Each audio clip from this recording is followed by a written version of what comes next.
3 years ago, my wife, Emily, left me and our 8-year-old twins. After losing Emily, I was at rock bottom, drowned in grief. I had no motivation to do anything and lacked the confidence to protect my children without Emily around. There was someone who stood by us, me and my children. Without this person, I don't think I could have raised my children. But now, that person has to leave my side. I still love Emily, and I should celebrate the happiness of this benefactor. Yet, I find myself deeply confused by my own feelings. During these times, it was an unexpected group of people who gave me the push I needed. My name is Liam. I'm a 35-year-old worker at a company that sells nursing care supplies. Living with my twin daughters, who are now 11 years old and in the 5th grade. Both are girls, named Anna and Leah, who look a lot like Emily. Lately, they seem to be into romance comics and often say precocious things, but they are good kids who actively help out. Emily passed away in a traffic accident 3 years ago. Emily, who had left for her usual part-time job. On the day of the accident, I had left for work earlier, and Emily had told me see you later, as she always did. But that was the last time I would hear her voice. By the time I rushed to the hospital, Emily had already passed away. I don't remember much right after Emily's death. Although I was in shock after suddenly losing Emily, I only thought about supporting the children. While I desperately arranged for the funeral and took care of the children, days seemed to pass by. I remember clearly that the children cried a lot. At the time, the children were in the 2nd grade. They were 8 years old. They were not of an age where they didn't understand anything. I think they understood that they were saying goodbye to their mother. I hugged the crying children as long as time permitted and tried to devote as much time as possible for the children. I cooked, albeit far from matching Emily, as well. My cooking wasn't very good, but the children ate it without complaint. I think they knew they could no longer eat their mother's cooking. I wanted to be as close to the children as possible, but I also had a job. Although I had some savings and the insurance had paid out, so we weren't short of money, I couldn't lose my job as a single parent. I gave it my all to work, household chores, and parenting. I didn't want my children to be financially crippled, but I also didn't want them to feel lonely. Such thoughts kept me going. But I think I reached my limit. One day, 1 month right after Emily passed away, I fell ill. Unfortunately, at that time, I had no one whom I could easily ask for help. I grew up in a single-parent household and my father was elderly, so I couldn't ask him to take care of the children. Emily's parents, my in-laws, were dealing with my MIL's long-term illness and my Phil was supporting her, so they couldn't take care of me or my children. Feeling dizzy and ill, I was still determined to push through because I was the only one my children had. It was at that time that Emily's younger sister, Molly, came to our aid. I heard from Mom that you're not feeling well, Liam. I bought a bunch of things. I'll make dinner for the twins, too, she said. Molly, Emily's sister, is 6 years younger than me and works as a tutor. She used to visit us often, talking with Emily and playing with my children. Emily adored her younger sister, and my children also loved her a lot. But after Emily's death, the only time I saw Molly was at the funeral. Actually, Molly had offered to help, saying I'll come and help, but I had turned her down. I was afraid of becoming dependent if I accepted help. I thought I had to do everything by myself, because from now on, it would just be me. I felt dizzy from the fever, but I tried to refuse the help. I'm fine, I can handle it. I think the fever will go down soon. Leave the kids to me, I said in a weak voice. Then, Molly said, no, rest, you need to rest. I'm worried not only about the twins, but also about you." Her angry voice reminded me of Emily. Emily often scolded me like this. It felt oddly nostalgic. Then, I was taken to bed against my will.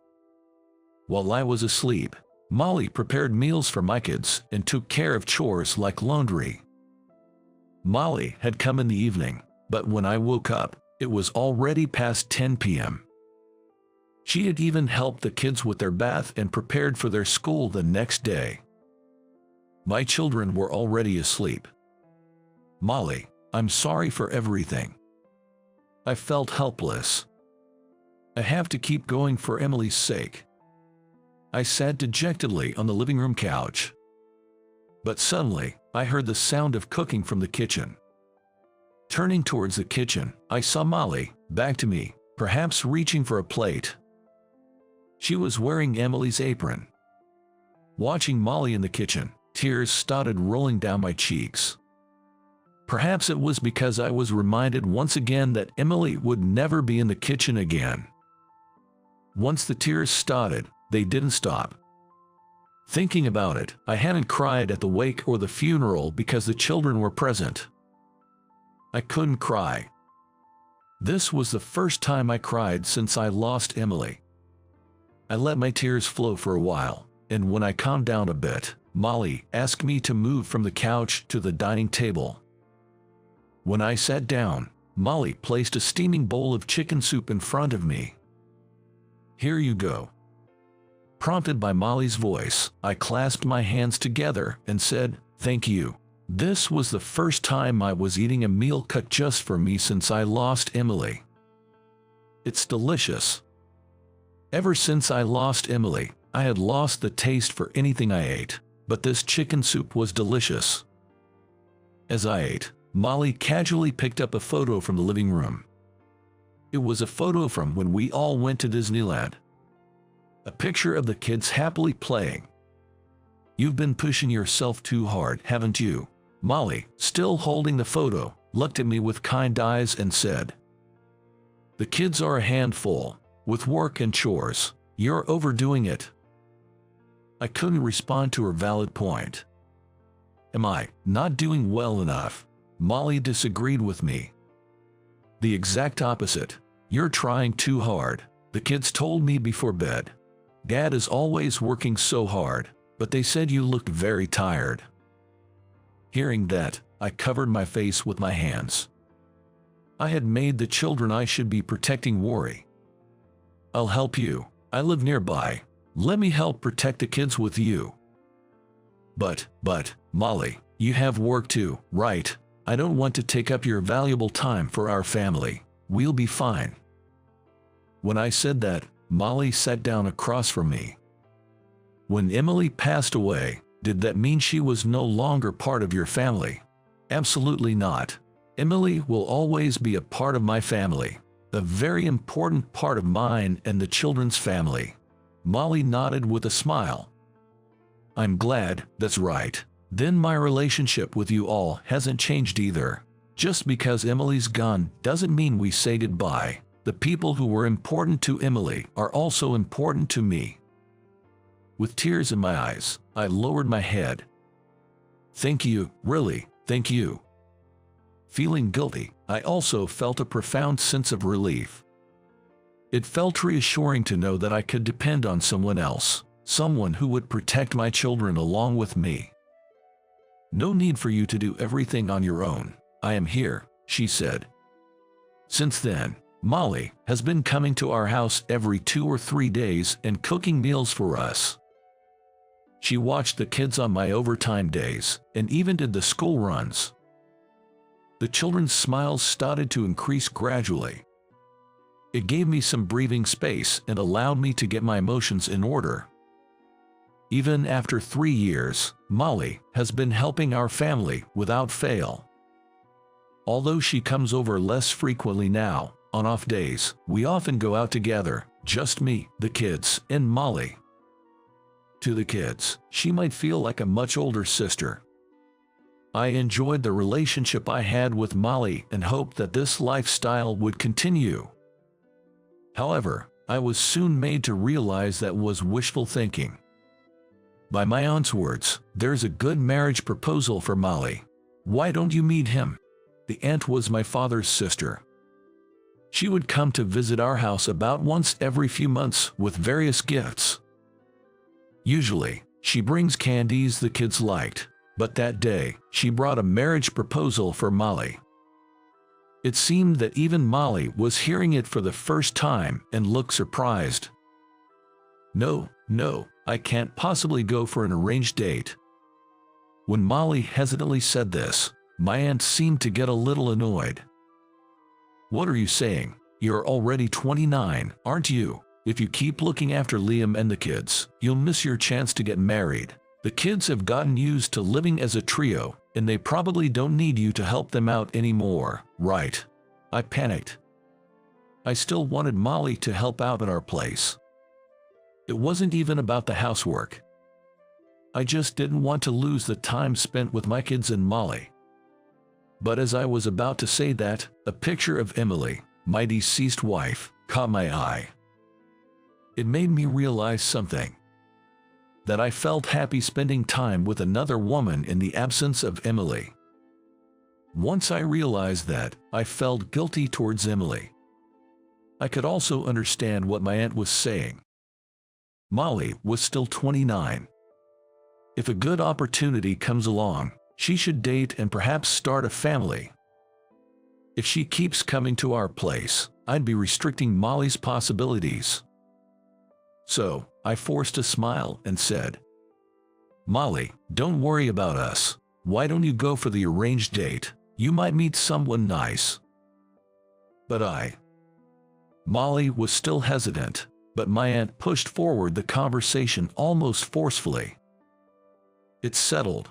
I'll get in touch with you about the schedule." Molly was not eager, but after being persuaded strongly by me and my aunt, she seemed to have decided to give the arranged date a try. "All right, I'll give it a shot." Hearing Molly's reply, my heart ached a bit, but I pretended not to notice. My aunt has always been proactive. Molly's arranged date was set for 2 weeks later. On the day of the arranged date, I was feeling anxious in the living room of my house. Despite having sent her off myself, I couldn't help but wonder what kind of man Molly was meeting and what they were talking about. I couldn't sit still thinking about it. The ones looking at me with cold eyes were my kids who were reading romance comics sprawled out on the sofa. "Dad, stop pacing around. Get a hold of yourself." I was taken aback by my daughter in his reprimand. Not because I was scared, but because she was just like Emily.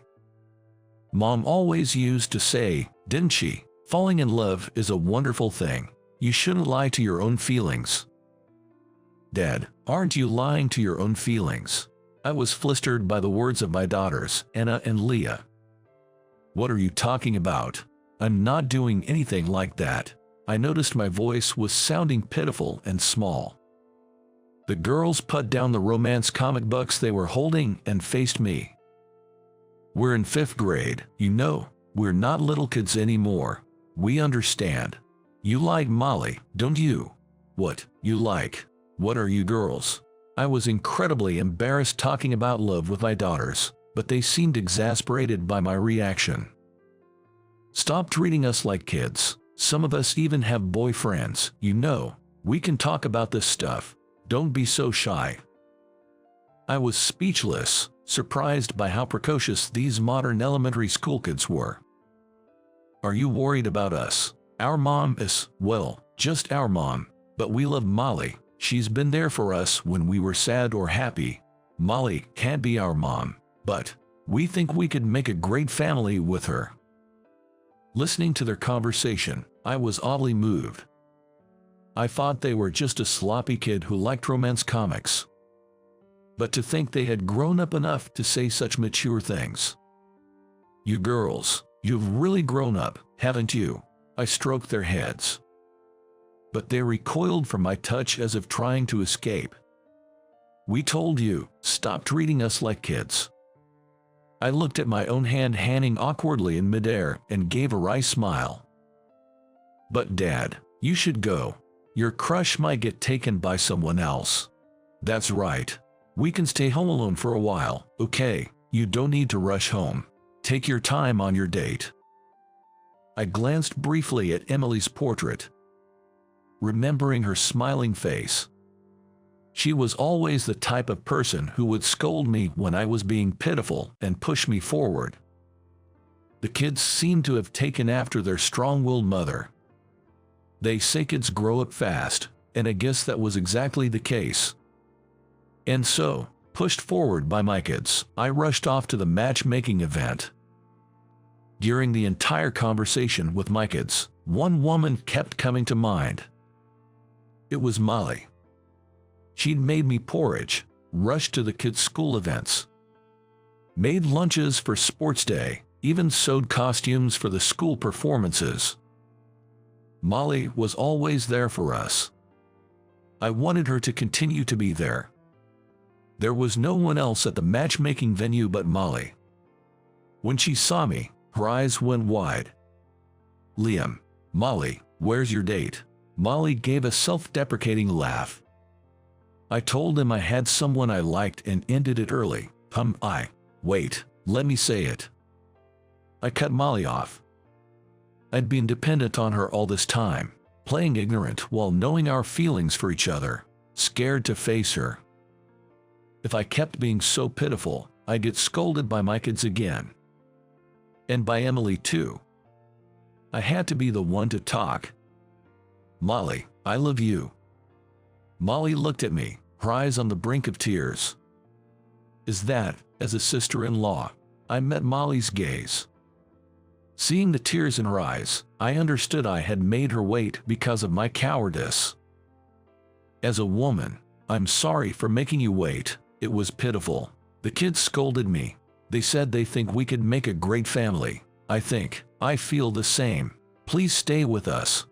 Our family. I'd fallen in love with you too, but there was a part of me that felt guilty, as if I was stealing the happiness that should have been my sister's, as if I was taking something that should have been hers. At that moment, I remembered Emily during her lifetime. It was when our family and Molly went camping together. Watching Molly playing with the kids, Emily had said something. I've come to know the joy of being a part of a family. I hope someday a man will appear who will protect my little sister. And if my sister and the man she loves become part of our family, I think I would be happier than anything else. Now, I believe Emily must be watching over us with a smile. I chose the person because she was the one who wanted me, my children, and my precious sister to be happy first. When I told Molly about this, she laughed through her tears and nodded in agreement. Molly knows Emily's kindness just as well. Shall we head home? I held Molly's hand as we headed home to where the children were waiting. A few months later, Molly and I got married. Our dating period was short. We have been like family to me, so we didn't need a lengthy dating period. When we told the children we were marrying, they said, "If you make Molly cry, we won't forgive you." Molly has always been like a sister to us, but now she's family. Even if you two fight, we'll always side with Molly. Hearing these words seemed to put Molly at ease. It seemed she had been anxious about whether they would accept her marrying me. I felt the same joy. I wanted to make Molly happy, and I was grateful to realize that my children felt the same way. Time passed, and then came our first wedding anniversary. Molly gave me and the children presents. Thank you. Can we open them? Of course, open them all together.